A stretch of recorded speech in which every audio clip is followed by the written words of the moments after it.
for me, and though it brings me regret.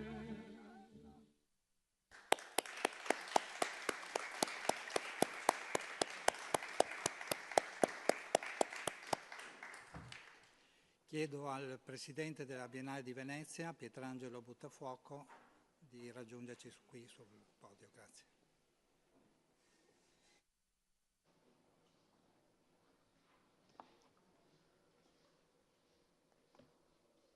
Ringrazio Alberto Barbera, ringrazio la sua squadra e tutto il personale della Biennale.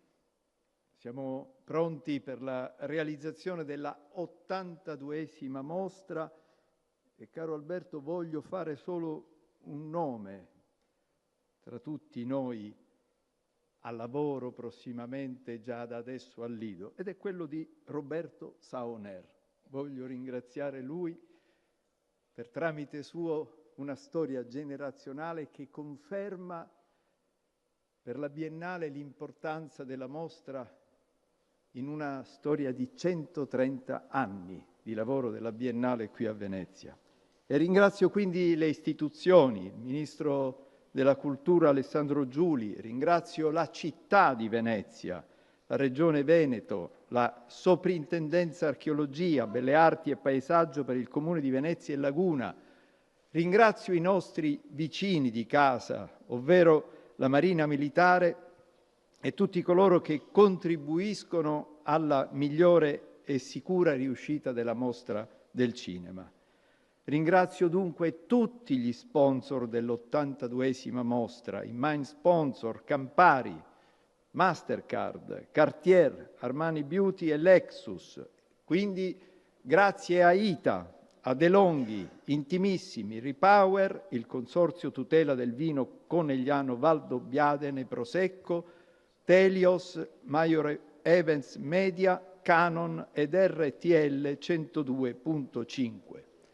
Ringrazio la RAI, che è broadcaster della Mostra del Cinema e media partner della Biennale di Venezia. E un grazie particolare al maestro Franco Maresco, che conosce poesia e conosce libertà. Un grazie a Maresco per avere concesso alla Biennale questo frammento di dedica a Goffredo Fofi, quello che abbiamo assaporato già in un istante. Ed è il senso stesso che il lavoro della Biennale trasferisce in tutte le sue sezioni, a maggior ragione nella mostra del cinema, che Biennale Cinema è stato sempre quello nel suo proposito di sostenere la qualità cinematografica in una prospettiva futura e nel senso proprio dell'arte. Non a caso, e mi piace ripeterlo continuamente, mi piace subito fare la precisazione, specialmente con gli amici e i colleghi di lingua inglese, che questa è una mostra, non un festival. E la mostra, sotto questa luce, così come negli ultimi anni, attraverso la struttura di Biennale Cinema, si è impegnata in un ambito particolare, che la pone in una condizione più aperta, ed è come un transito di linde nuvole, che è quello di portarci alla speranza, la speranza proprio del cielo in assoluto più blu. Ed è diventata sempre di più, e lo vediamo ogni anno al Lido, un punto di riferimento per le giovani generazioni, perché accanto ai pubblici storici, ovvero gli specialisti, gli appassionati veneziani, i cinefili che arrivano da ogni dove, quello che più si segnala e che ci dà soddisfazione nel nostro lavoro di Biennale è cresciuto sempre di più il pubblico giovane, perché i numeri stessi ce lo confermano. La presenza di 2.300 studenti universitari che si sono accreditati, e tutto questo conclama la presenza di un popolo straordinario sempre più numeroso. E questo pubblico nuovo, che dimostra ogni volta un affetto sorprendente per questa antica mostra, questo pubblico giovane è quello che meglio di ogni altro incontra i grandi classici italiani internazionali, oppure, e l'abbiamo verificato con entusiasmo, l'ascolto nelle affollatissime masterclass o lectio magistralis, che dir si voglia, dove gli artisti e gli autori fisicamente presenti incontrano questo pubblico. E questo è un segnale di vitalità culturale delle giovani generazioni che, posso dirlo con orgoglio, non riguarda soltanto Biennale Cinema, ma tocca e conquista tutte le altre voci di questo straordinario catalogo dove si recita arte, architettura, teatro, musica, danza, cinema e nel lavoro, e qui ne siamo presenti, dell'archivio che quotidianamente costruisce il lavoro di questa istituzione. E quindi fuor da retorica, giovani, fuor da retorica la presenza di un pubblico fresco, è un fenomeno importante e delicato che va incoraggiato. E per questo la Biennale si vuole avvicinare sempre di più a questo fenomeno per accompagnarlo allo sviluppo successivo. E Alberto lo sa bene, il difficile passaggio dell'essere spettatori e riuscire poi a fare un salto per esprimere ognuno la propria creatività. È la Biennale, proprio su questo si propone being a spectator, a viewer, is making an effort to try and reach this objective together with the system of La Biennale College, is making an effort in order to reach this objective. We have just together with the system of La Biennale College Blend, that is a new program for the different sectors and the artistic directors of the different sectors. Biennale College Blend on our young is a new program involving the different sectors and the artistic directors of the different discipline, but focusing on our young people, so as to create works that do not belong to a single discipline, but rather the ministry has just signed a new a document for the creation of a new pole for contemporary art.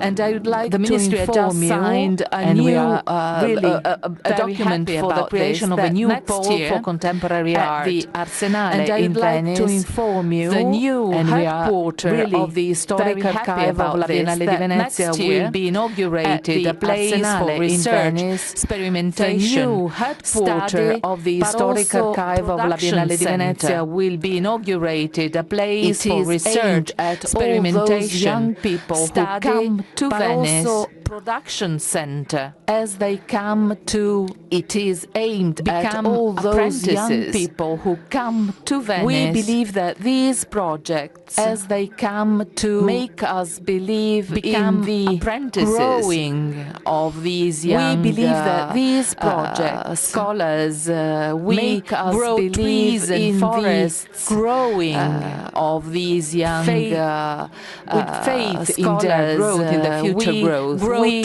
have to be brave in order to believe in this growth.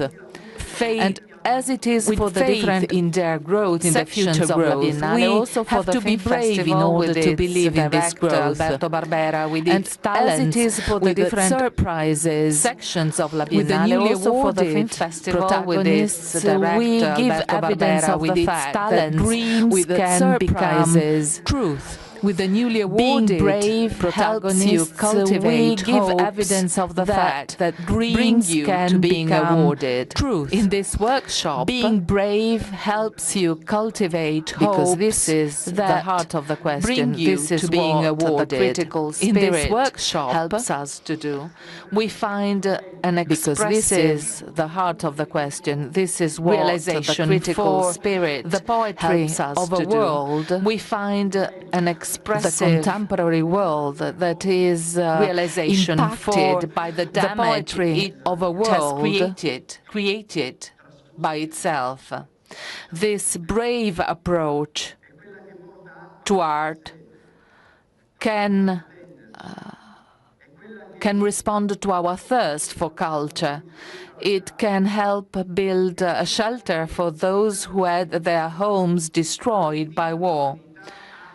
And it can provide the truth to those who have only been lied to. Cinema can bring knowledge to people. We have art that can give back conscience to all of us who are like ostriches hiding our head in the sand of indifference. Working with La Biennale, sitting and watching the other making their best efforts for the realization of this Biennale, I heard some rehearsals I thought of the verses of a song, Povera Patria, of 1991. And I was surprised by the fact that in 1991, the poet was proposing a clear line, a clear verse in his song. Aren't you troubled by those bodies on earth without any heat? This was written in 1991. He didn't know that in our cell phones, in the information networks, those bodies would become something we are used at, something we have become indifferent to, something we can neglect. I know that in Alberto Barbera's work, we will have a forging of knowledge, a forging of culture, the basis for an active citizenship in our thinking community, with the sky of freedom above us, freedom to allow us keeping our feet, and I'm quoting Raffaele Fior, in order to keep our feet on clouds. Thank you, Alberto. Thank you all.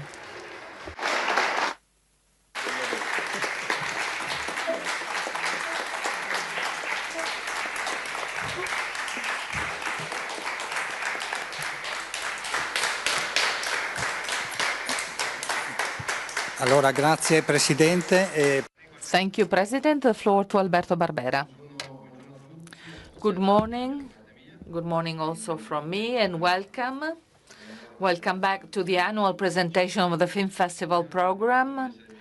Every year I promise I will be shorter. I will try this year as well. In order to do so, I will skip the preliminary information.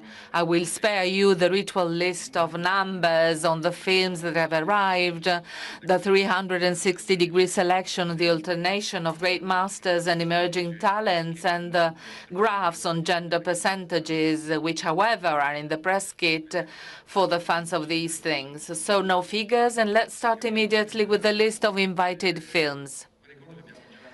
I would remind you that we have already announced a number of programs, Final Cut in Venice, for example, and the participation of the 3 focus countries in Venice Production Bridge, Morocco, Great Britain, and Chile.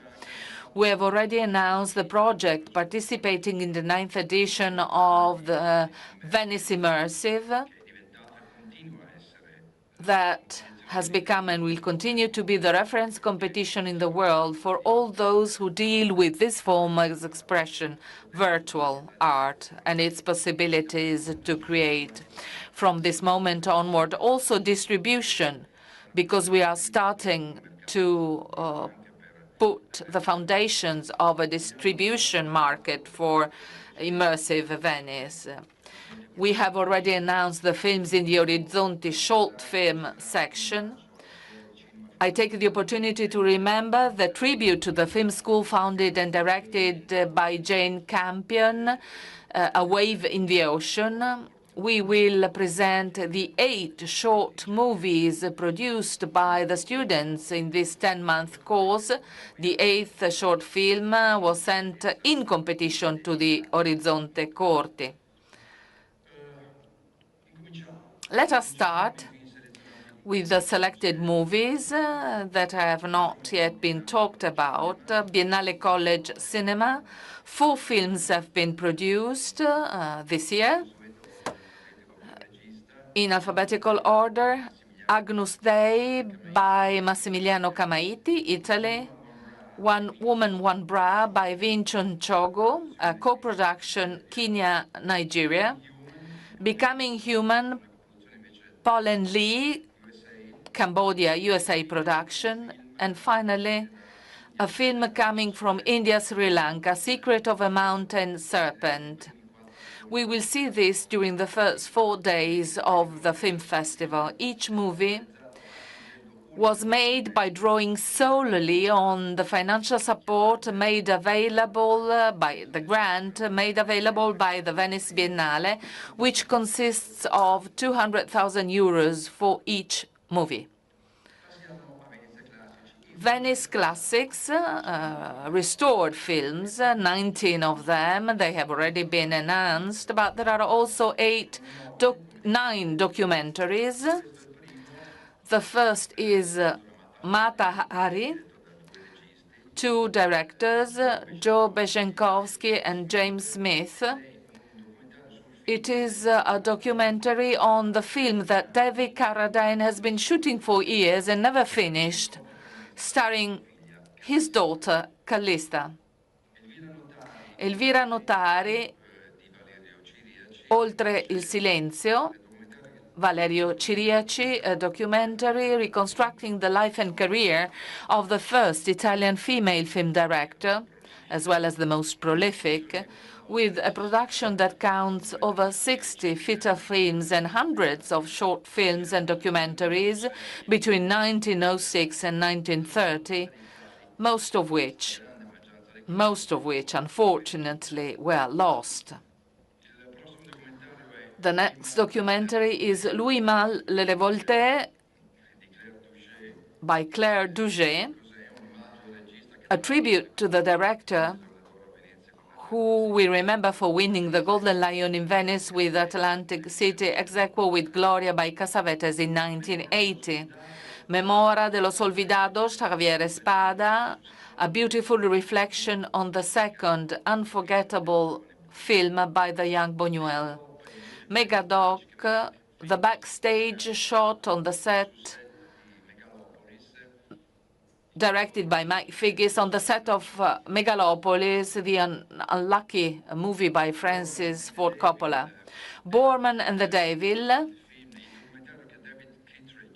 a documentary by David Kittredge dedicated to an unlucky part of the sequel of The Exorcist. Borman spent his time on this project that is one of the biggest commercial failures for Warner Brothers, but it is also a reflection on creative freedom and the value of a visionary filmmaker like Borman, often misunderstood. Holofiction. A few more words to explain this very strange movie realized by Mikhail Kosakowski. It is a 100-minute film essay with music and no dialogue, which reconstructs the history of the Holocaust using only fragments, very short fragments, of over 3,000 films and series released between 1938 and today, which staged the genocide of the Jews. An 8-year work which finally sees the light and questions in a radical way the representability of the Holocaust, which is the great question. Sangre del Toro by Yves Montmayor is a passionate and celebratory portrait of one of the most visionary directors of contemporary cinema, Guillermo del Toro. The Ozu Diaries by Daniel Reim, an exciting reading of passages from Ozu's diaries while the images of his film scroll. Following section, Spotlight, Venice Spotlight, a new title for this section, It is the 5th edition of the competition that awards a prize decreed by the public, supported by Armani Beauty. There are 8 films in the selection. Gira by Shahad Amen from Saudi Arabia, a co-production with Iraq, Egypt, and UK. It is the second film by the director, who won an award at the SIC in Venice in 2019 with Scales. It is a road movie through Saudi Arabia, starring a grandmother and a granddaughter searching the other granddaughter who fled to try and expatriate while they were on the way on pilgrimage to Mecca. Un cabo suelto, Daniel Handler, who is a writer and author in Uruguay, well known, a director, writer, and actor, well known in South America.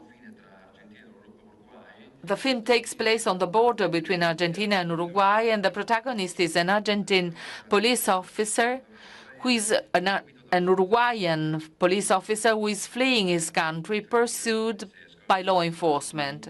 It is not a thriller, but a comedy imbued with subtle humor. Made in EU. Stefan Komandarev, the director, well known in his country, made himself known to us with his previous film, Blaga's Lessons, in Orizzonti in 2023. The new film is set in a mining town where the real emergency is the poverty that reduces the workers of a textile industry of an Italian entrepreneur to accept unfair conditions in order not to lose the only possible job, inspired by real events against the backdrop of the COVID pandemic. Pozzi Ponciroli had made a name for himself for a beautiful Western, Old Harry, out of competition in Venice in 2021.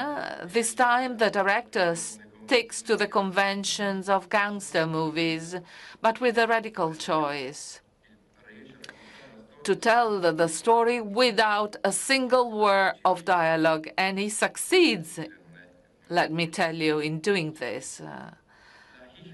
La hija de la Española, a film co-directed by Mariana Rondon and Marite Ugas. You will remember Mariana Rondon, who presented her first film, Pelo Malo, in 2013 in Toronto, and then won an award at the Turin Film Festival.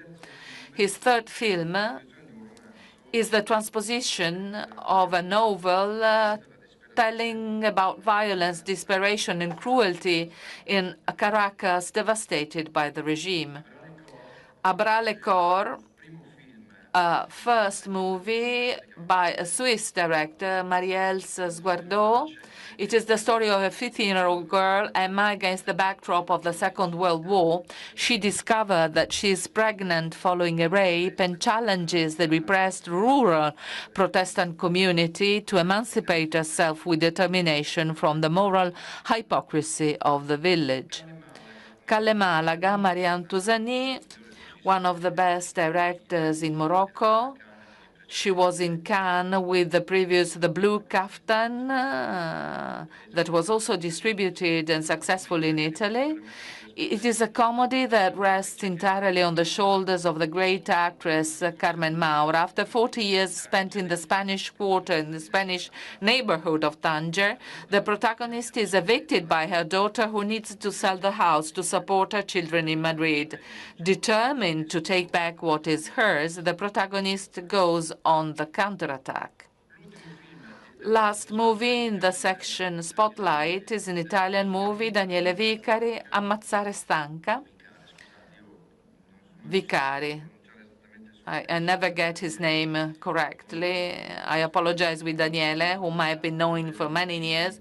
An excellent cast, Montesi, Marchioni, Thomas Tabacchi, Rocco Papaleo, among others. It is the true story of Antonio Zagari, the son of a powerful boss of the 'Ndrangheta, who moved to the Varese area, who in the 70s decided to rebel against the criminal destiny traced by his father, refusing to follow his footsteps. And here we are at Orizzonti. Feature films in this section, 19 of them. The competition will be opened by the movie on the opening of the festival, together with the main competition by this movie, Mother, by Teona Strugar-Mitevska, a co-production between Belgium, North Macedonia, Sweden, and Denmark, an international co-production for a well-known director. She was in Venice with the Prisio movie, the unconventional portrait of Mother Teresa of Calcutta, played by Numi Rapace, the result of a 15-year research to restore the truth of a controversial, ambiguous, and not without contradictions character. Divine Comedy, I will not pronounce the title in Farsi, by Ali Asghari, the Iranian director Ali Asghari, who studied in Bologna after his degree in Tehran. He comes back to Venice, where he had already been twice, in 2014 with a short film and in 2017 with a feature film in competition at Orizzonti. Not unlike the previous ones, this film also reflects on what it means to be filmmakers, artists today in Iran, between censorship, bans, bureaucracy, tailings, and police raids. It does so in the form of a comedy, a very enjoyable comedy, by the way. Hiedra, the first film from Ecuador in competition in Venice, the third feature film by the director, who is well known abroad, the dramatic story of a mother looking for the son she abandoned after birth. An Italian movie in Orizzonti, coming back, Carolina Cavalle. She was in Venice with Amanda a few years ago, a unique case of a debut that has obtained wide international distribution. This is a second movie with Benedetta Porcaroli as the protagonist, and there is a lot of expectation for her new movie. Strange River, a debut movie by Jaume Calaret Muxart. I hope I said his name correctly. It is an ambitious first film, a coming of age that tells of a teenager on vacation with a family along the German banks of the Danube, a journey that inevitably coincides with the discovery of himself by virtue of the encounter with the mysterious boy who appears and disappears during the movie. Lost Land, a movie by a Japanese director, the third movie, who has always been interested in cases of people who have emigrated to other countries that are not always friendly with immigrants. In this case, the movie follows the vicissitudes of two children, brother and sister, belonging to the Rohingya minority, who are prosecuted in Myanmar, forced to flee to escape prosecution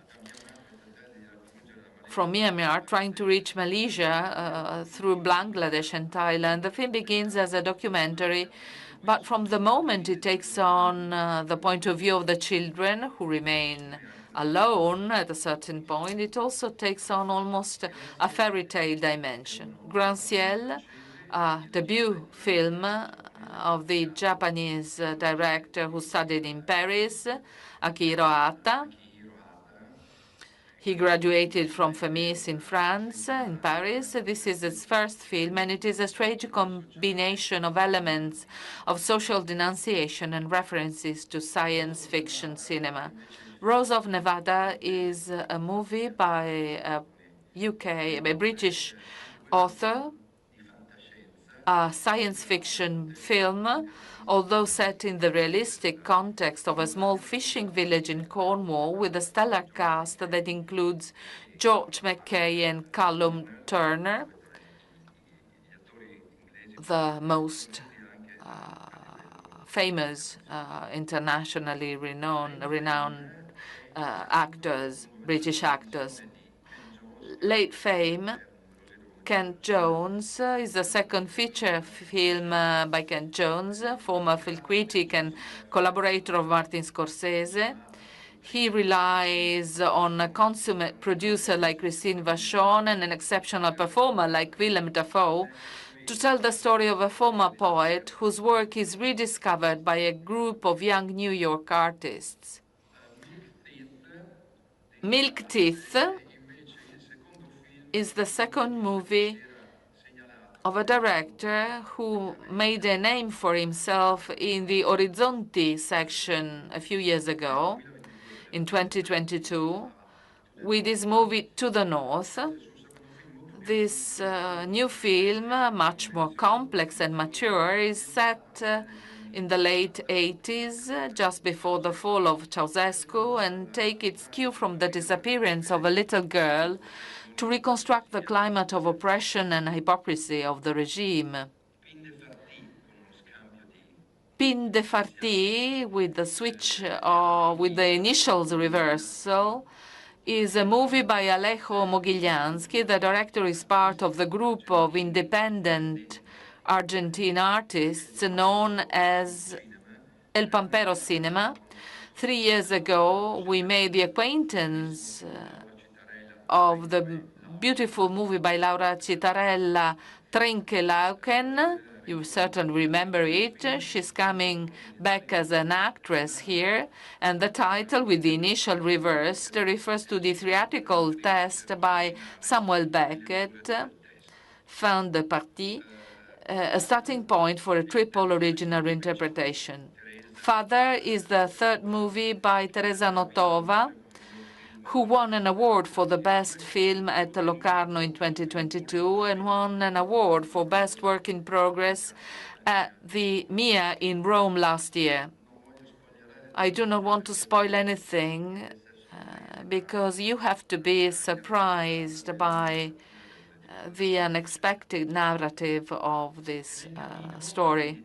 En el Camino by David Pablos, a Mexican director who was in competition at Orizzonti with his first movie, La Vida Después, in 2013.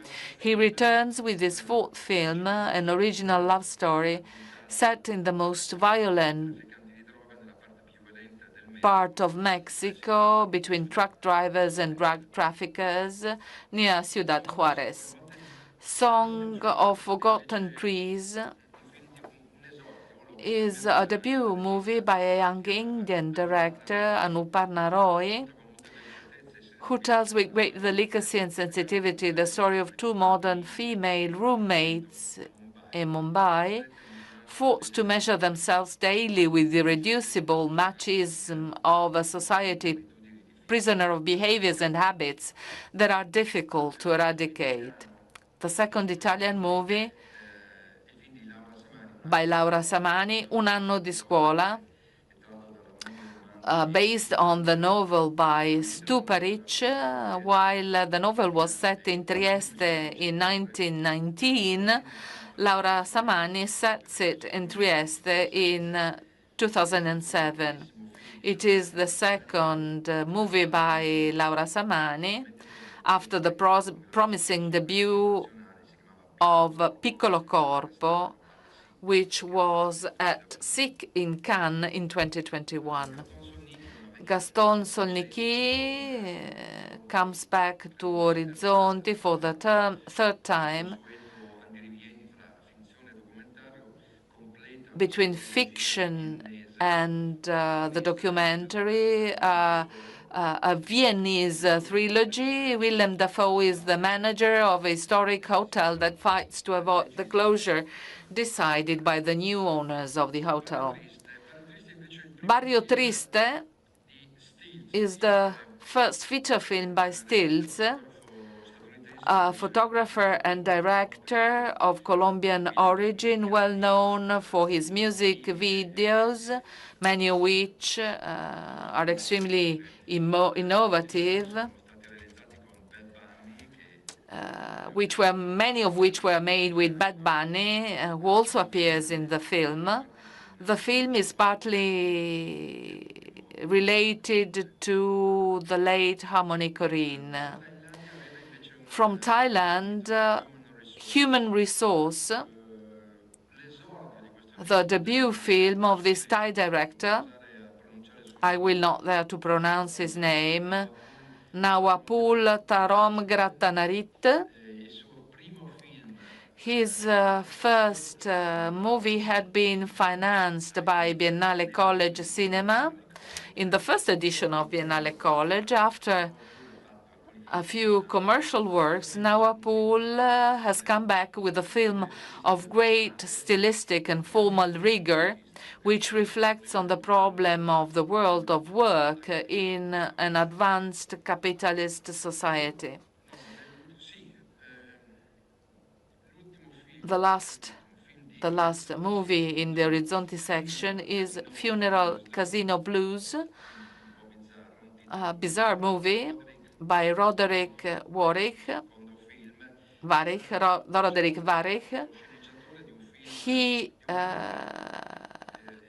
He's the co-writer of a movie that was in competition in Venice in 2023, The Theory of Everything. This movie, as a first film as a director, is entirely set in Bangkok, a sentimental melodrama, a film of social denunciation, besides and above all, a film of doubles and ghosts in the tradition of the cinema of those countries. This was for the Orizzonti competition, and then we have out of competition, starting with the 3 short films we are presenting out of competition. One has already been announced.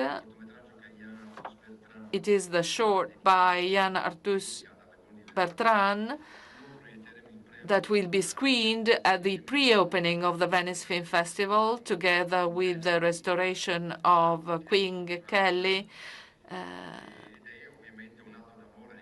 It is an act of love for Venice and a strong reminder to reflect on the delicacy of its ecosystem that risks disappearing. The second short is by Rachid Bouchareb, co-produced by France. While waiting for a next feature film on the same theme, Bouchareb has made this short, 21 minutes, with archive pieces on the nuclear tests carried out in the Sahara Desert by France during the occupation of Algeria, with damage to health and the environment that still remain, and for which France has never acknowledged its responsibility. The last short, out of competition, is the latest work by Charlie Kaufman, a peculiar director,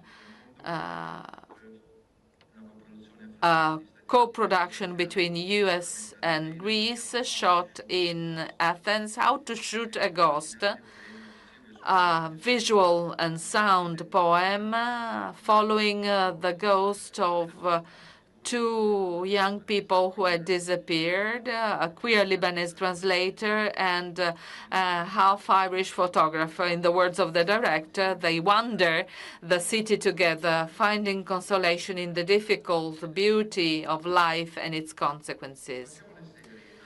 Series out of competition, 4 series this year. One will only have 2 episodes, Portobello by Pier Giorgio Bellocchio. Pier Giorgio is trying to complete it with Fabrizio Gifuni as a protagonist. The other series instead are presented in full. Un Prophète by Enrico Artal, an 8-chapter series inspired by Jacques Audiard's masterpiece, which won the Grand Jury Prize in Cannes in 2009, and is written by the same screenwriters of that film. Enrico Artal collaborated to the writing of the film, a French production that has been entrusted to an Italian director. He became known in Venice with his first film in 2013, Il Terzo Tempo, and then returned to competition in Orizzonti in 2023 with Il Paraiso, which deserved 2 awards, Best Actress and Best Screenplay. A new series by Hagai Levy. He was in Venice with his previous series in 2021, based on Bergman's Scenes from a Marriage. This new 6-episode miniseries is based on the writing of Etty Hillesum, the young Dutch writer whose diaries, written in Amsterdam in 1941-1942 under Nazi occupation before being deported to Auschwitz, and are among the brightest and most courageous testimonies of the 20th century. Her books sold a lot in Italy. I repeat, the brightest and most courageous testimonies of the 20th century. The latest miniseries produced by Stefano Sollima, Il Mostro, The Monster, 4 episodes, a reconstruction based on the original documents and the investigation in the so-called Monster of Florence case, a cold case, as they say, a detailed reconstruction of involving the first suspects who were condemned and then turned out not to be guilty. Maybe Sollima will tell us something about the follow-up, because it stops at the eve of the coming on the scene of Pacciani. The Italians will certainly remember about him. Another section, a small section, music documentary. Every year, the festival presents at least 1 documentary about a singer, songwriter, or a band. This year we have 4 of them, so we have decided to dedicate an entire day to the relationship between cinema and music. The first is Nino, 18 giorni. The first is the unconventional portrait of one of the Napolitan singer-songwriters most loved by the public, not only in Italy, Nino D'Angelo. And the documentary was made by his son, Tony D'Angelo. Piero Pelù, Rumore Dentro. Piero Pelù was the frontman of the Liftiba, who had to withdraw after an accident that made him a victim of acufenes.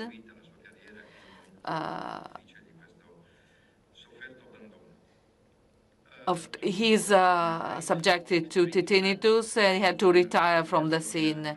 Newport and the Great Folk Dream is an editing of unpublished archive footage that reconstructs the history of the legendary Newport Folk Music Festival between 1963 and 1966 that came back to success after the movie by James Mangold in his biopic on Bob Dylan. You can see the legendary performance of Dylan himself, legendary performances by Dylan, John Baez, Pete Seeger, John Cash, Peter Paul and Marys, and many other singers more or less famous who made the history of American folk music. This archive footage was saved by a collector, Joey Lauro, but the movie is edited and directed by Robert Gordon. And the last of these 4 documentaries on cinema and music is Nevergreen, Francesco De Gregori. He made a series of concerts in a small theater in Milan, 250 seats. The title is Nevergreen because he decided to replay a series of songs from his past that had never been particularly successful and therefore had become nevergreens. And contrary to what he usually does, De Gregori introduces the songs in public and creates duets with other singers, Malika Yan, Elisa, Giovanotti, Ligabue, Zucchero, and Amedeo Bianchi. Out of competition, non-fiction, many documentaries, 15, more than usual, a sign that this segment of audiovisual production is growing, both in terms of quality and attention from the public.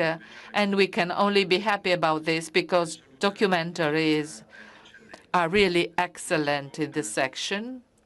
We start with an Afghan director who lives in the Netherlands today, Abuzar Amini, Kabul Between Prayers, an observation of the daily life of a young Taliban who leaves the countryside to serve at an armed checkpoint in the capital controlled by the Taliban.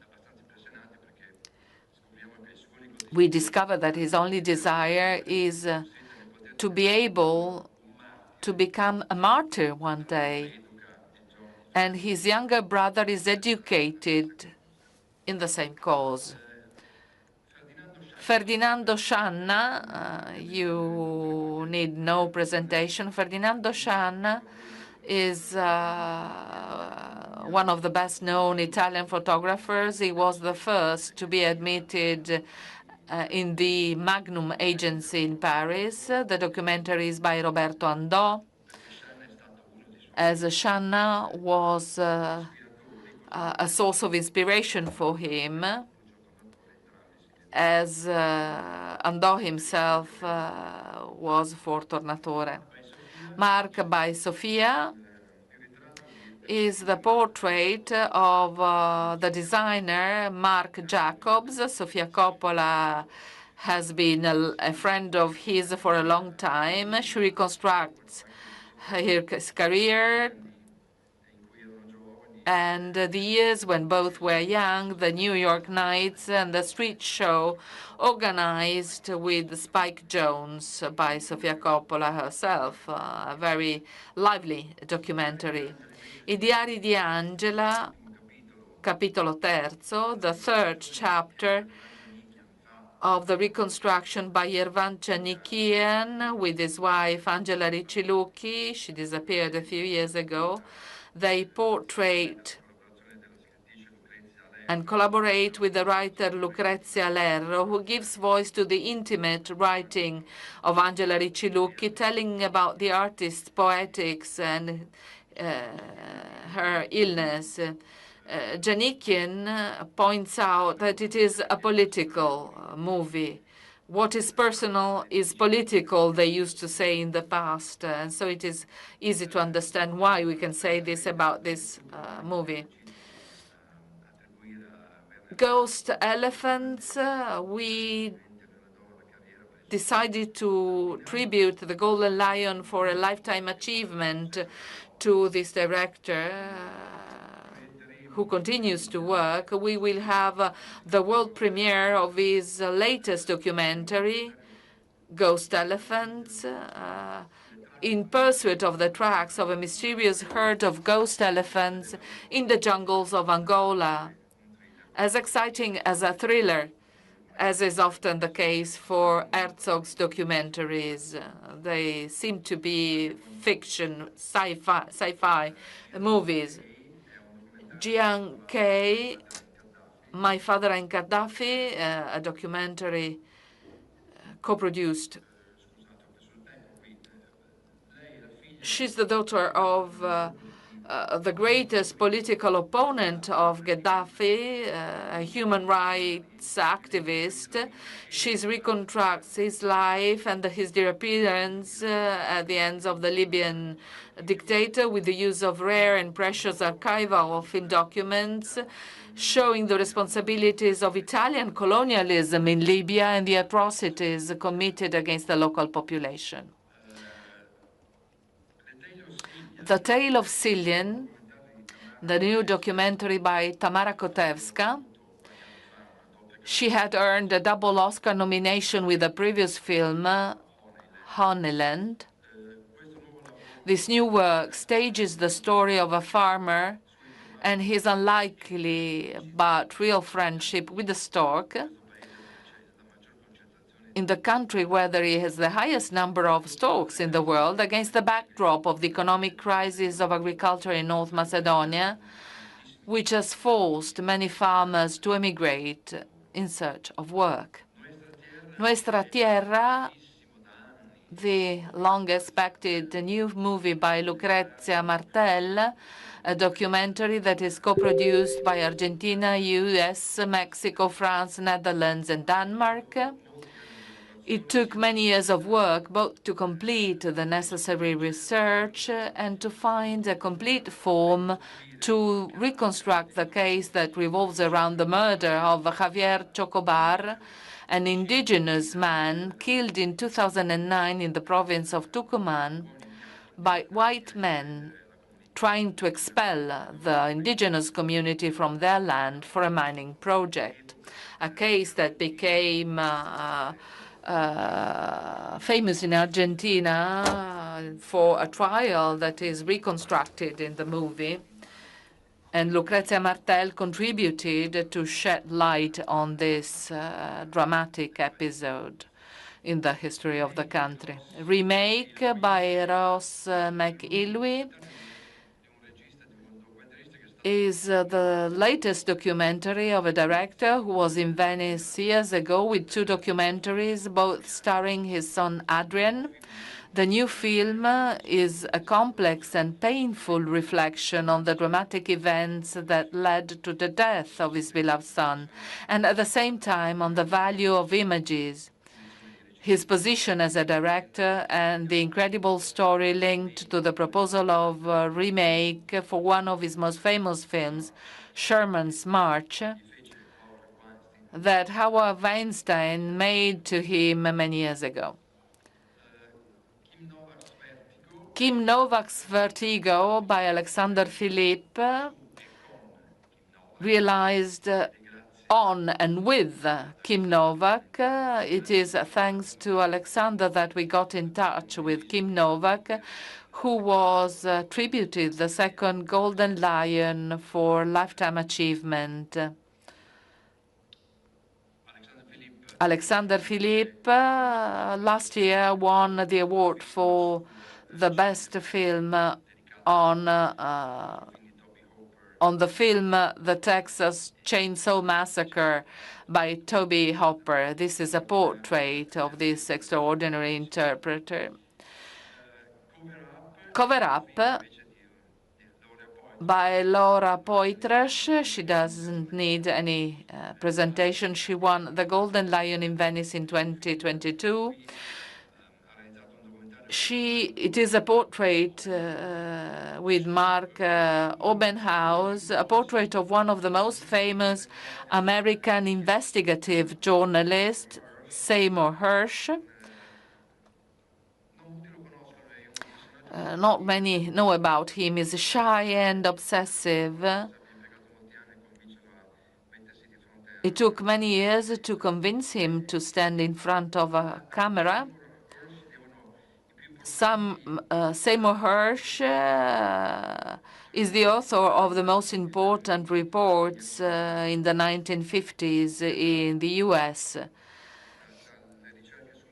starting from his research on chemical weapons trials in the 1950s, banned by Nixon in the following years, but also the famous happening, the famous story of My Lai, the massacre of My Lai with Abu Ghraib, or the numerous misdeeds in South America by CIA, and many others. Retracing his career between ups and downs, we always have downs as well, it is a way to reread the American history of the second half of the 20th century, realizing how many are the dark and deviant sides of the politics of a country that grew up sheltered by the myth of the cradle of democracy. Broken English is a documentary dedicated to Marianne Faithfull. In the months preceding her death, the two English artists, who are also a couple, organized a series of interview sessions with the former singer, set in a very original context of fiction films, entrusted to the conduction of two great actors such as Tilda Swinton and George Mackay, with great use of archival footage and photographs of great interest.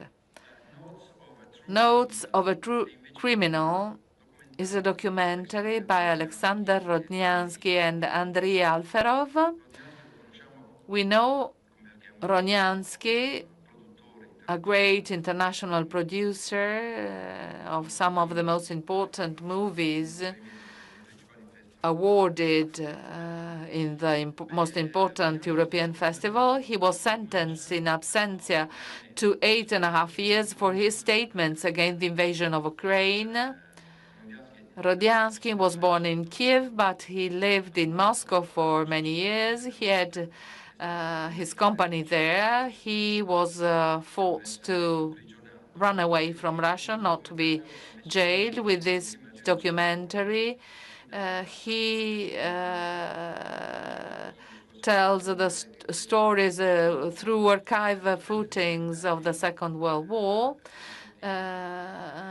documentaries, his own documentaries and images from scientific films directed by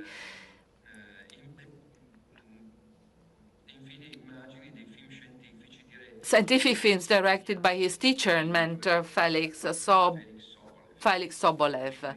The film is very personal and becomes a Soviet counter-story, which begins with the tragedy of Babin Yar, passes through Chernobyl, and reaches the beginning of the invasion of Ukraine in 2022. Alexander Sokurov is back in Venice after many years with a monster movie, a 5-year-long documentary, Director's Diary. Sokurov, between 1961 and 1995,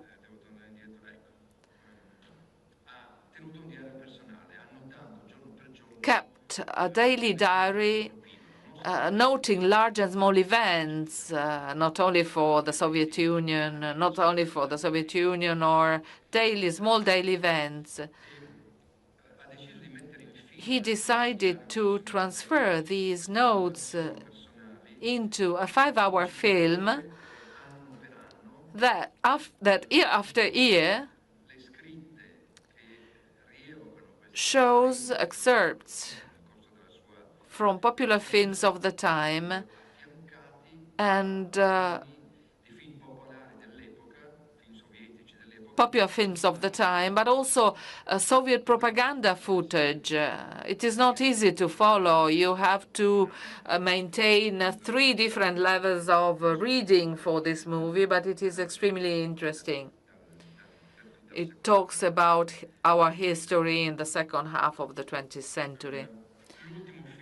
And the last movie in this section for non-fiction, out of competition, is by Tsai Ming-liang, an on-the-road movie in a foreign country in the manner of Tsai Ming-liang. Not a single line of dialogue, only fixed shots with which the director observes a space unknown to him, the buildings that dot the landscape, and the houses of those who live there, they are the key and in some ways the protagonists of this exploration of cinema's ability to become representation and evocation, even without the need for words. Out of competition fiction, 11 films. Let's start from the end. That is from the closing film of the festival that we had not yet announced, a French movie, Chien 51, Dog 51, by Cédric Jiménez, an action movie director. He directed the French remake of French Connection, Back North as well. He shoot a movie on the 5 days following the Bataclan tragedy. This is an adrenaline-pumping sci-fi thriller set in Paris in a dystopian near future, with a really stellar cast that includes Gilles Lelouch, Adèle Exarchopoulos, Louis Garrel, Romani Dury, and Valeria Bruni Tedeschi. A high-tension festival finale, highly spectacular. Then, in the usual alphabetical order, for the directors, Sermon to the Void by Hilal Baydarov. Maybe you remember him. He was in competition years ago. He comes from Azerbaijan. He was in Venice in 2019 with the movie Mother and Son. In the meantime, he has found a mentor who believes in him a lot, Carlos Reigadas. No need to present him. And he returns to Venice with a fascinating and hypnotic visual poem entirely shot in the desert, searching from the meaning of life, a film that does not contain a single realistic image because they are all electronically processed and colored.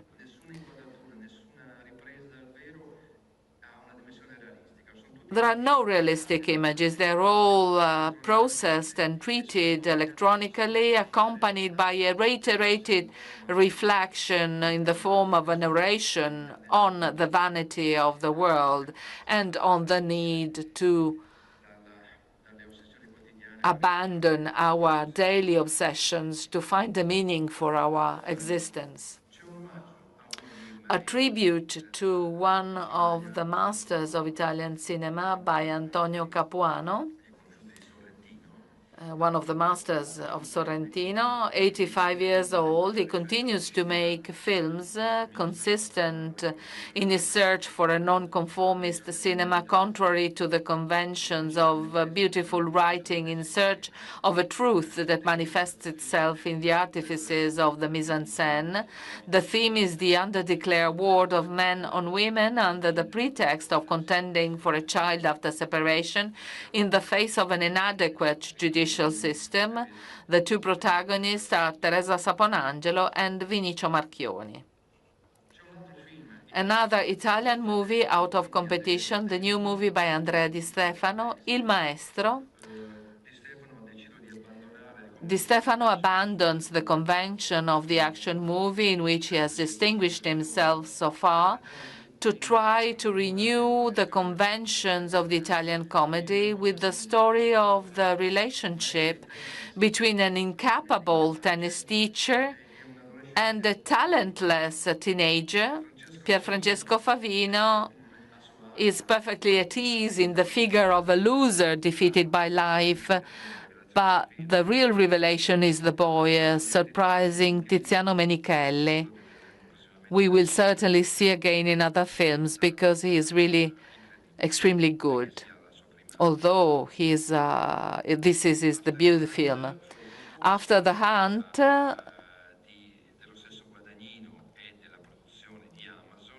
because of a decision by Luca Guadagnino and Amazon production out of competition, another all-American film for Luca Guadagnino, although the film was entirely shot in London. It is set in a prestigious American university. a young American actress, Nora Garrett. It is the story of a complaint of sexual violence in the context of this prestigious American university. A stellar cast: Andrew Garfield, Julia Roberts, Chloe Sevigny, Ayo Edibiri.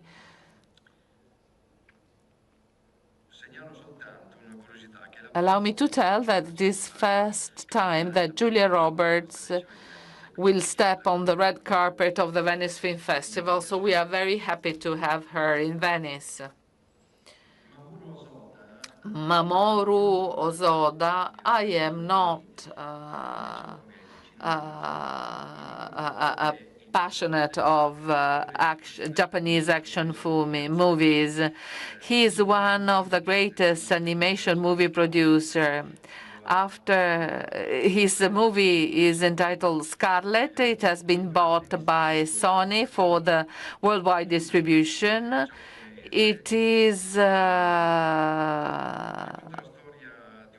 the story of a princess determined to avenge the death of her father, a murdered king. There are many references to Western tragedies, Shakespeare in particular, and it takes place largely in a dimension that is defined the land of the dead, where those who do not carry out their revenge risk vanishing into the air. I let you discover this masterpiece by a master of animation. The Last Viking. Anders Thomas Jensen is a prolific Danish screenwriter. He won an Oscar for one of his first short films. This is a dark comedy, a surreal journey that mixes dramatic, comic, and grotesque tones in search of a hidden treasure after a robbery which ends in the most extravagant of ways. Among the protagonists of a prestigious cast, Danish actors, Matt Mikkelsen stands out, the most celebrated actor in that country, and he was very famous internationally. He comes back to Venice. He was here last year with an out-of-competition movie. In the Hand of Dante, a movie that is being talked about, that has been talked about for 2 years, the latest movie by Julian Schnabel, long blocked for a dispute we are not going to talk about. It was blocked by this dispute between the author and his financiers.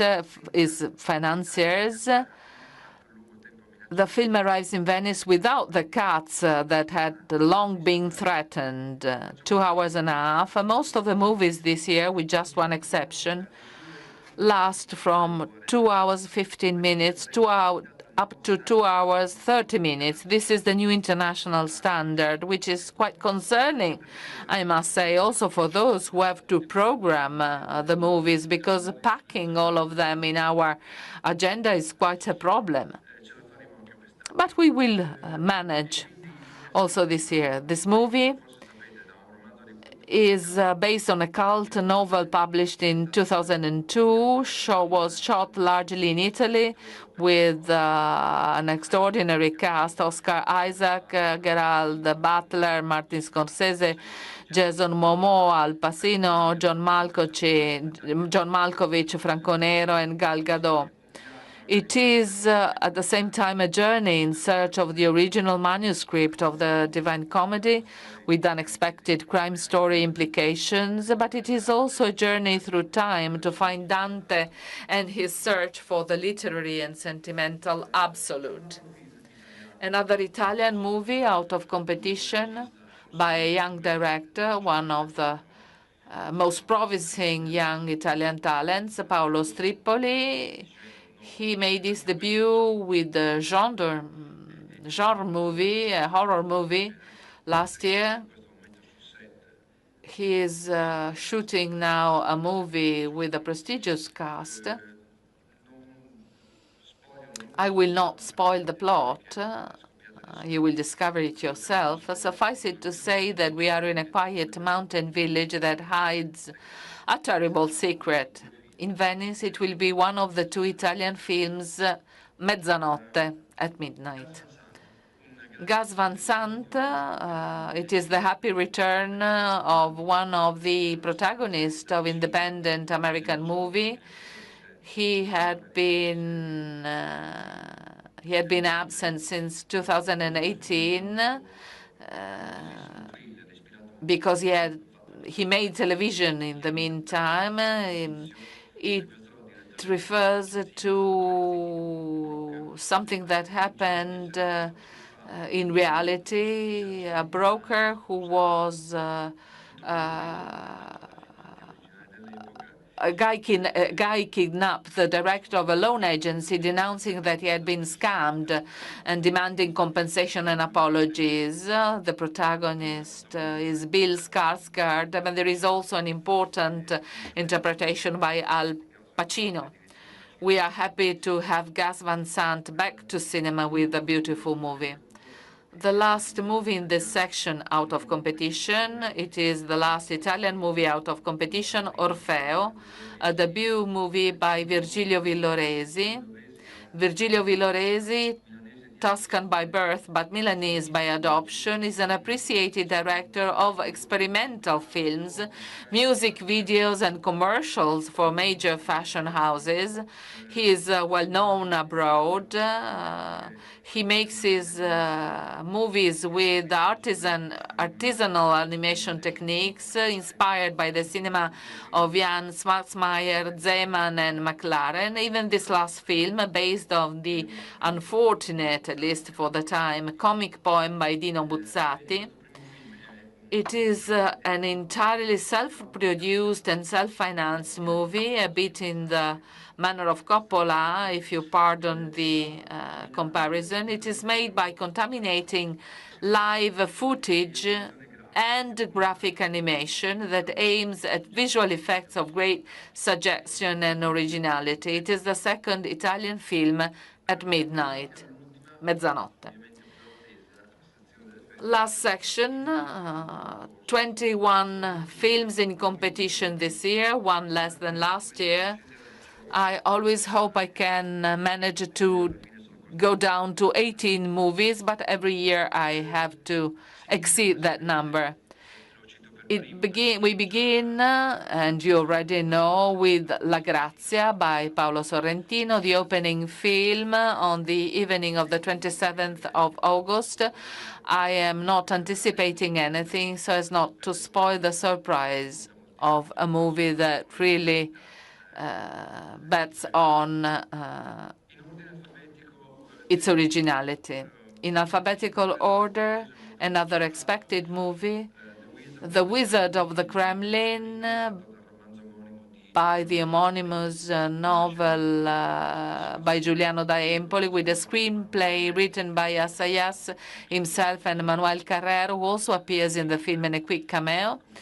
As I imagine you all know, the film tells the irresistible rise to power of Putin through a fictional character of his spin doctor, played by an extraordinary Paul Dano, while Putin is an equally impressive Jude Law.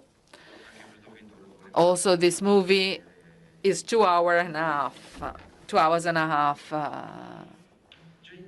Jay Calais, the new film by Noah Baumbach, the third movie in competition in Venice by Baumbach, a comedy written in collaboration with his wife, Greta Gerwig, and shot largely in Italy. At the center, a successful actor in an identity crisis played by George Clooney in a great shape, and at his side, many actors, Adam Sandler, Bill Kudrup, Laura Dern, and many others. Kautan Ben Anya had emerged in Orizzonti with the first movie. She was in competition 2 years ago in Cannes. She's back to Venice with this movie, the voice of Hind Rajab, one of the movies that will most impress the audience and the critics. And I hope there will be no polemics.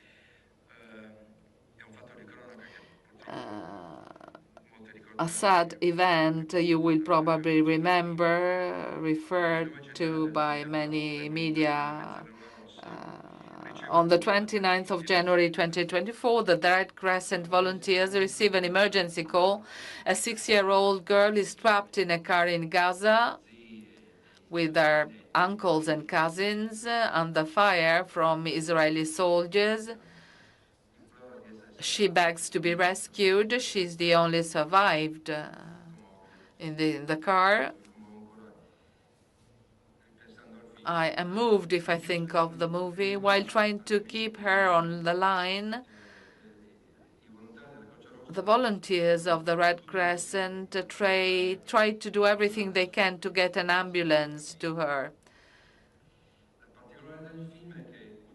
using the authentic existing audio recordings of the telephone calls between the girl,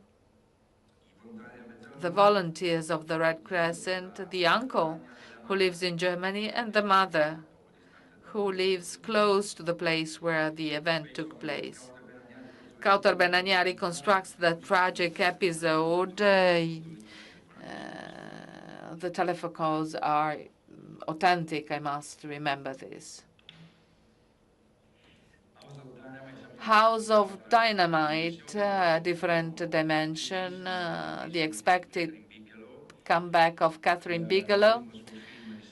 Her latest movie was in 2017, and it is therefore a great pleasure to greet her back in competition.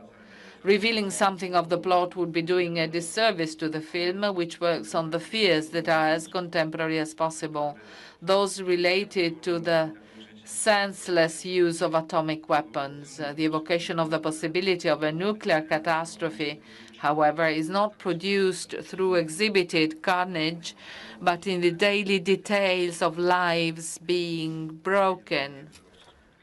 More is better not to say. You will discover it yourself.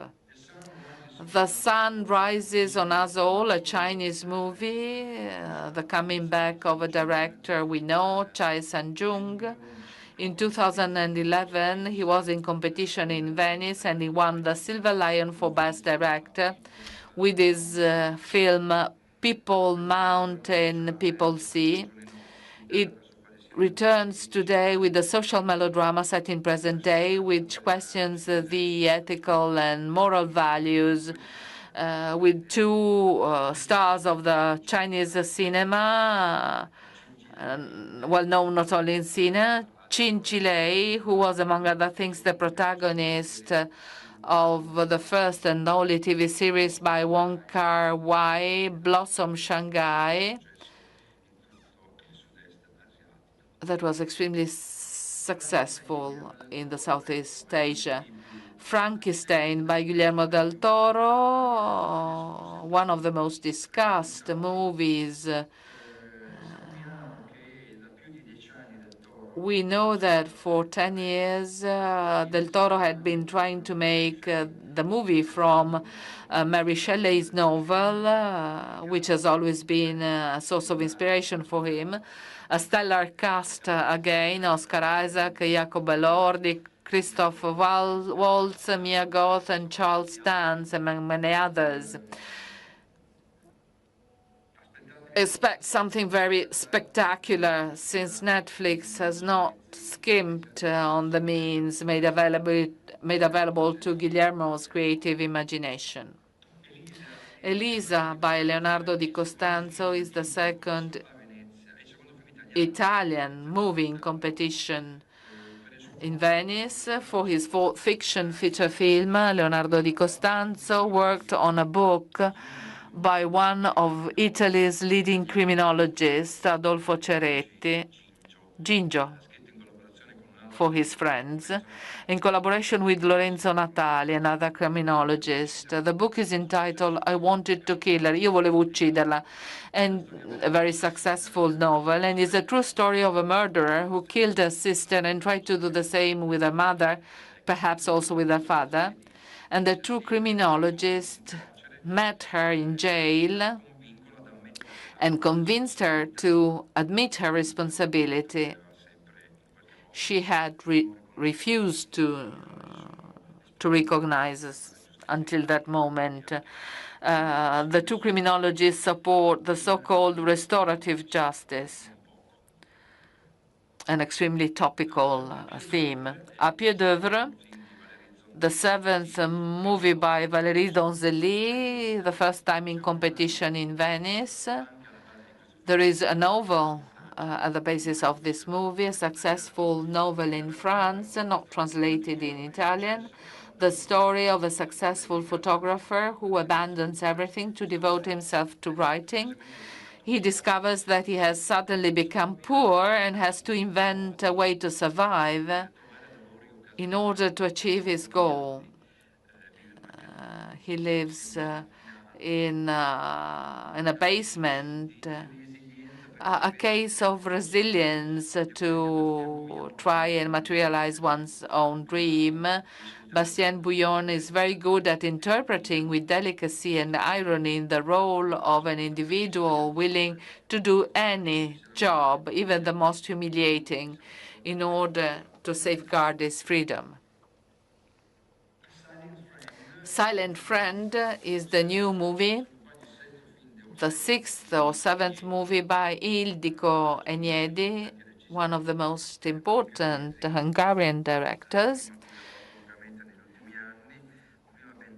It is shot in different eras, 3 episodes, the first in 1908, the second in 1972, and the third in 2020.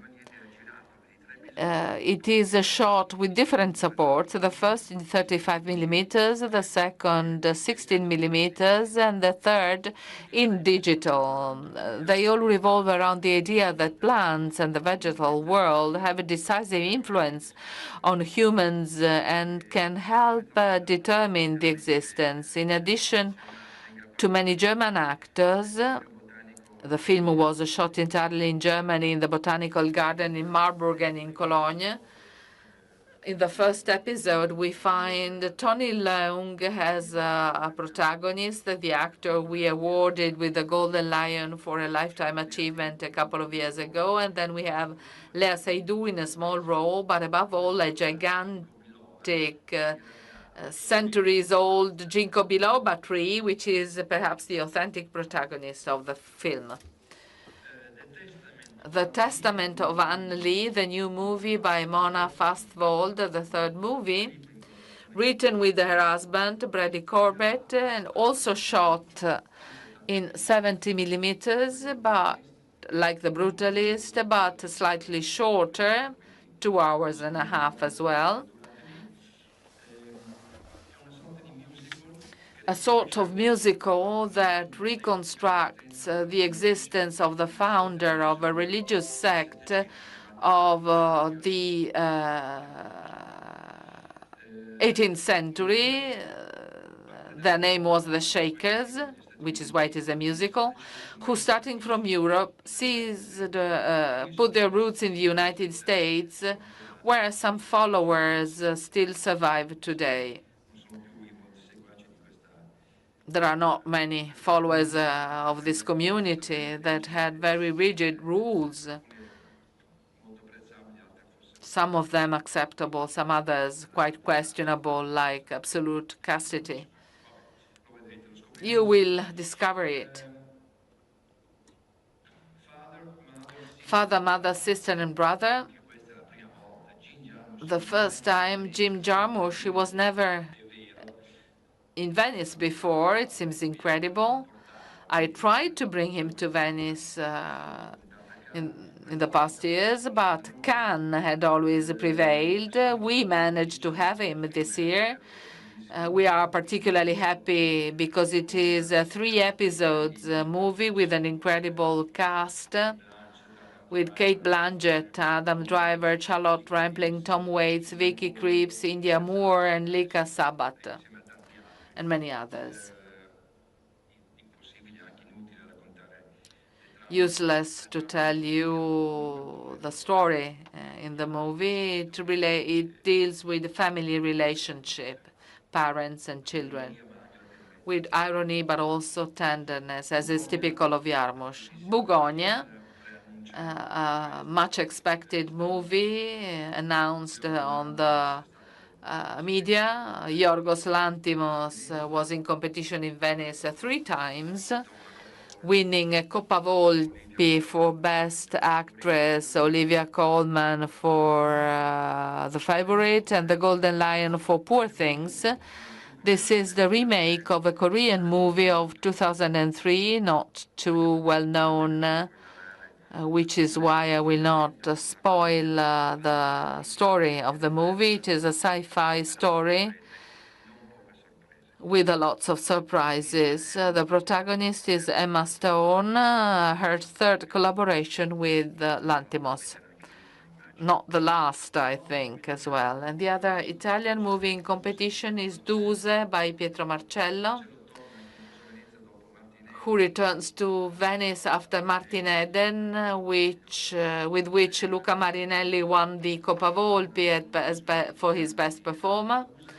He returns with a film about the last years of Eleonora Duse, played by a magnificent Varelia Bruni Tedeschi, with his most ambitious film for Marcello, the cynic reinvention of the past and its protagonists, Leonora Duse, Mussolini, D'Annunzio, is reflected in the use of authentic archive footage, which is usual in Marcello's movies, but this time they are used in a truly extraordinary way, with the long journey of the body of the unknown soldier that crosses Italy from the Alps to the Vittoriale in Rome, where it was buried, and it follows the evolution of the events and the attempt of Duse to go back to theater.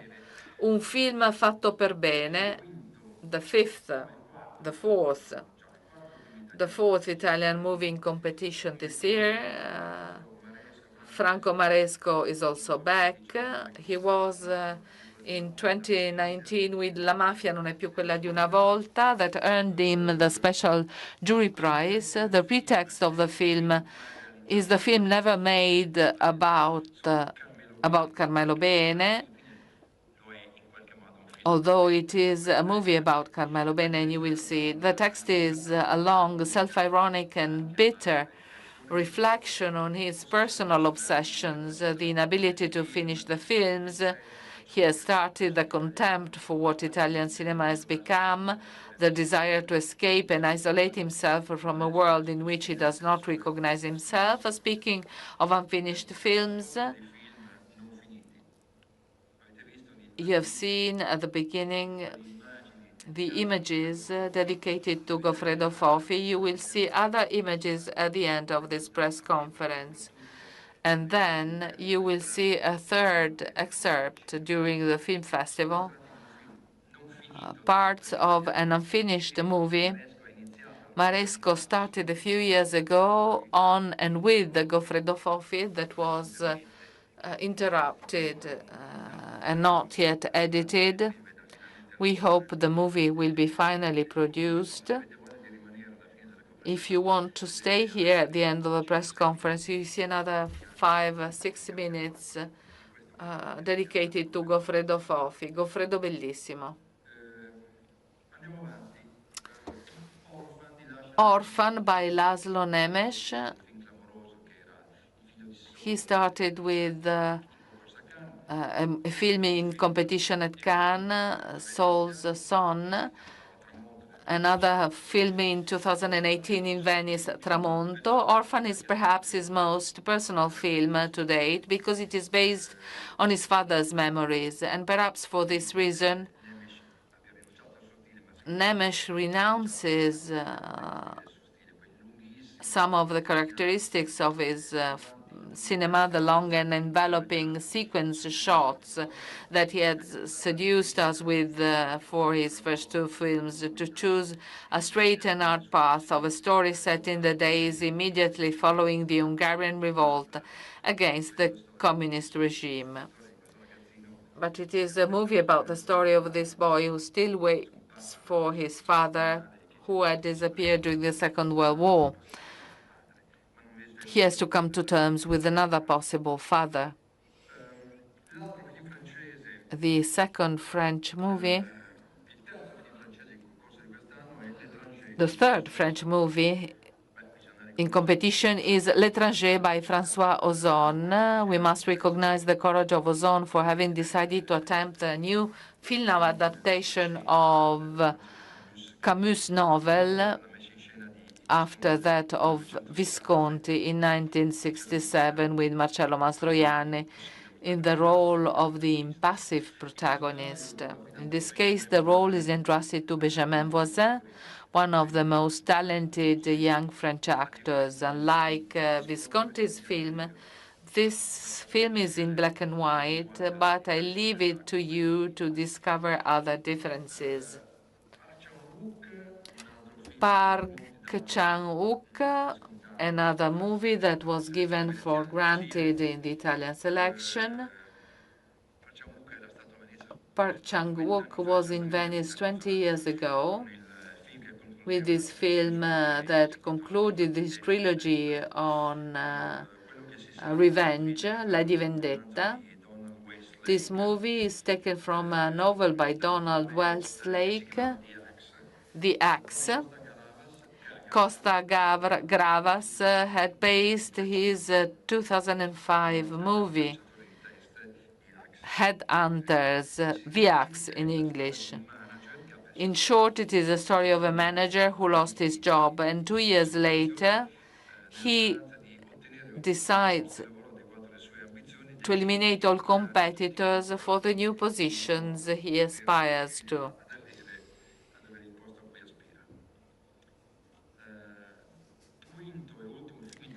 Fifth and last Italian movie in competition, Sotto le nuvole, Gianfranco Rosi. There is certainly no shortage of documentaries on Naples, but just a few escape the temptation of local color. Rosi's new film is an exception, not only because it is shot in black and white. Rosi spent 3 years in Naples in order to compose an affectionate and philosophical, even ironic mosaic that brings together past and present grave robbers and firefighters, archaeologists and prosecutors in the Republic, the humanity of a street teacher, and the echo of a war in a Syrian ship carrying grain from Ukraine. You will discover the movie yourself. Benny Safdie, one of the two brothers, who is alone in the creation of this movie. Also, his brother is working alone to another movie that will be screened in the autumn, The Smashing Machine. It is the real story, the true story of Mark Kurt, a wrestling champion of the 90s, played by Dwayne Johnson, who is himself a wrestling champion, better known as The Rock before becoming an actor. Next to him, we have Emily Blunt in the part of his wife in a memorable performance. Last movie, and we have come to the end of this long list of titles, is the first film by Shu Qi, one of the greatest actresses in Asian cinema, the muse of Hu Xiaoxian. She interpreted at least 3 of his movies, 3 times, The Millennium Mambo and The Assassin. Shu Qi wrote it over a decade and then made it in a relatively short time, immediately after being a juror here in Venice a couple of years ago. It is a film about the condition of women that spans several generations. all the women in the film, mothers, wives, and daughters, resist the different challenges their family of origin, even before society, imposes on them. We have come to an end. Did I forget anything? They tell me that Jean Jarmusch was in Venice in 2003 with coffee and cigarettes out of competition. Many years ago, I must say, my memory is not so strong. A couple of things. First of all, my thanks.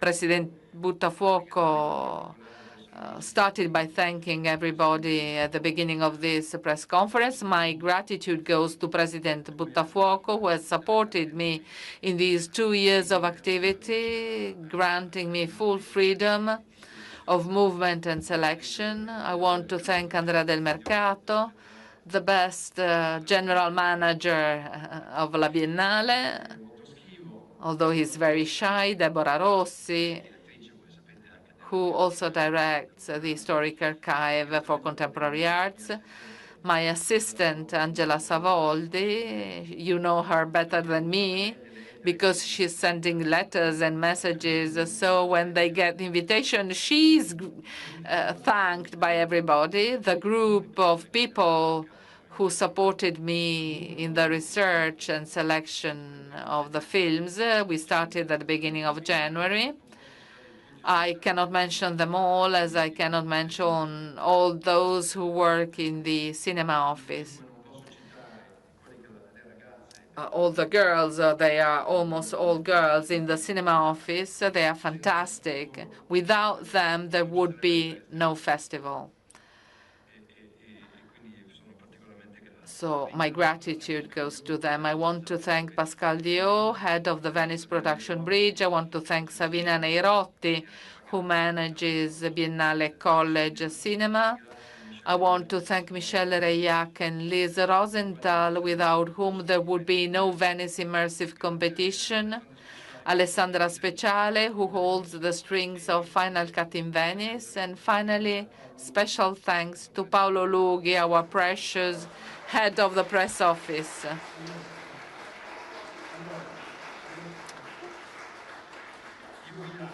Before closing, we will show you another clip, 6-7 minutes from this Franco Maresco's unfinished film about Goffredo Fofi. 5 minutes that evoke the formative experience that Fofi had with when he moved to Palermo. He joined the group of Danilo Dolci, a writer, a poet, committed to support the poor, the humble, the forgotten. He made a number of he fasted for many days. And Goffredo Fofi, he was 18-year-old. He made these activities with Danilo Dolci in what used to be Cortile Cascina in the 1950s. Well, Goffredo talks about that experience, the fundamental experience in his life, he says. Not only did he understand the need to be active during your life and not just rejoice your artistic or critical activity. Goffredo became famous for his activities in this sector. He was an extraordinary cinema and literature critic. He started a number of initiatives. He wrote many magazines who are still a reference for our literary culture. But Goffredo Fofi started there. And as you will see in this clip, he would have always liked to go back there because rather than vanity as an intellectual, what was really important for him was his being a person, an active person, fighting against everything and everybody to give a meaning not only to his life, but to his human dimension, who is part of the society where many people live in total neglection. I invite you to the pre-inauguration of the film festival with the two films I already mentioned, the Bertrand's documentary on the Venice Lagoon and the reconstruction of the latest movie by Erich von Stroheim, Queen Kelly, accompanied by an ensemble of 8 musicians playing a score composed for that occasion. Thank you all for the attention, and see you soon, I hope.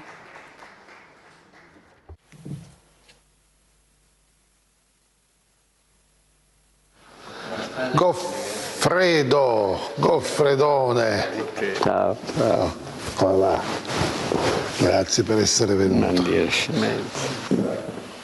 Mannaggia. È brutto essere vecchi. Sì. Come è brutto essere vecchi? È brutto. Mi vedi? È brutto essere vecchi. È brutto, siamo brutti. Siamo brutti.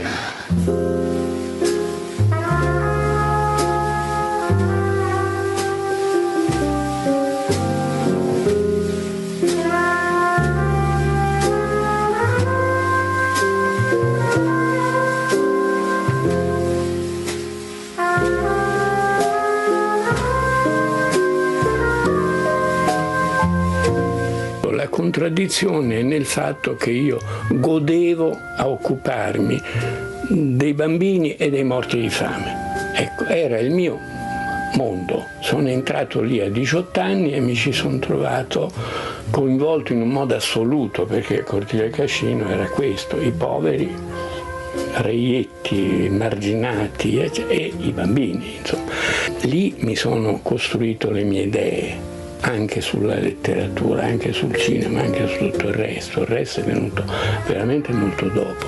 E questo è quello che mi manca di più oggi. Se fossi giovane ripartirei da lì, non certo dallo scrivere libri o fare il critico.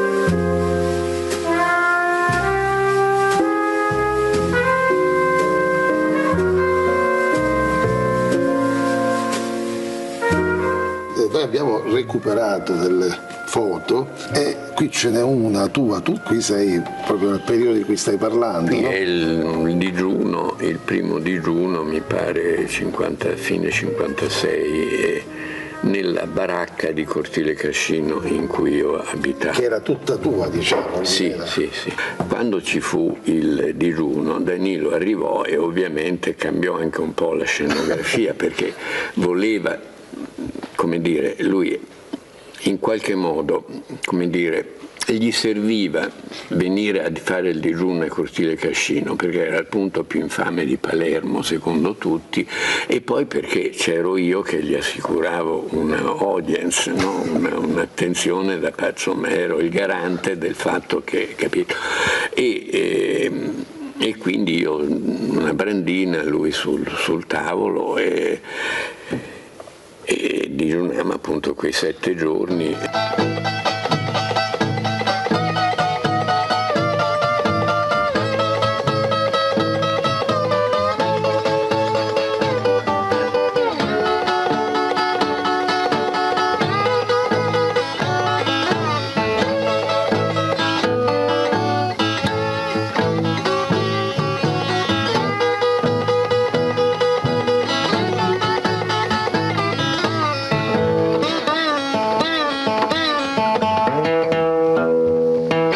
I primi giorni tu soffri la fame, poi entri in un altro stato in cui non te ne frega più niente di mangiare.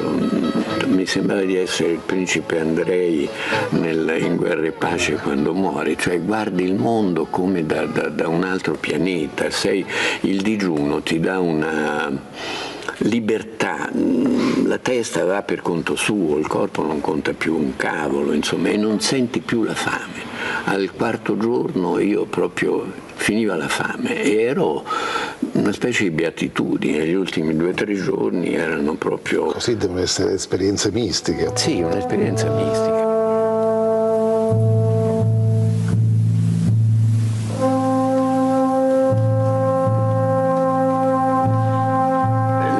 momento chiave della mia esperienza a Cortile Cascino è stato in una baracca a 2 passi dalla mia, più grande perché era una famiglia numerosa, eccetera. Muore una bambina, facciamo una specie di veglia. Nel corso della notte, mentre stiamo vegliando, la bambina è sul letto con un lenzuolo sopra, si sente un crack e gli si spacca la pancia alla bambina e il lenzuolo si copre, insomma ovviamente fuoriescono le viscere, quindi ecco, ovviamente un'impressione enorme.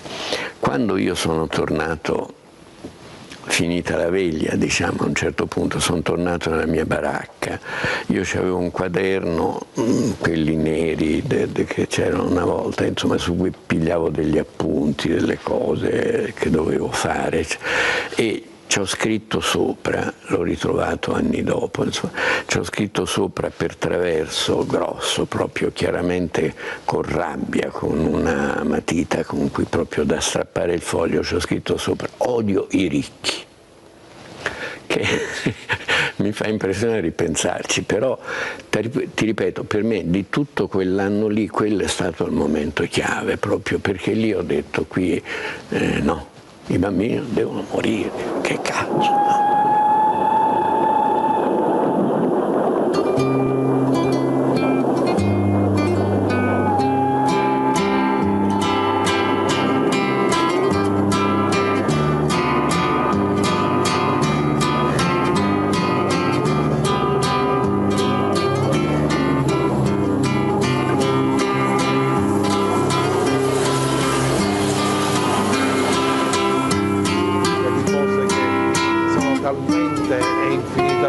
Tante che una nega l'altra.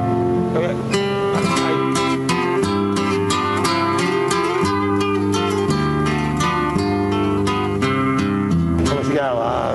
A Spadaro, il papà di... Senti, ma quanto tempo mi torturerai? No, non ti preoccupare, adesso ci riposiamo. Abbiamo finito, non ti confondere per l'ultima. Io lo so che è l'ultima, però se sono appena le 9:30, no. Tirare avanti così fino a mezzogiorno, no. Io crollo. Ma tu devi crollare, perché io poi faccio, devi, nel senso che così devi...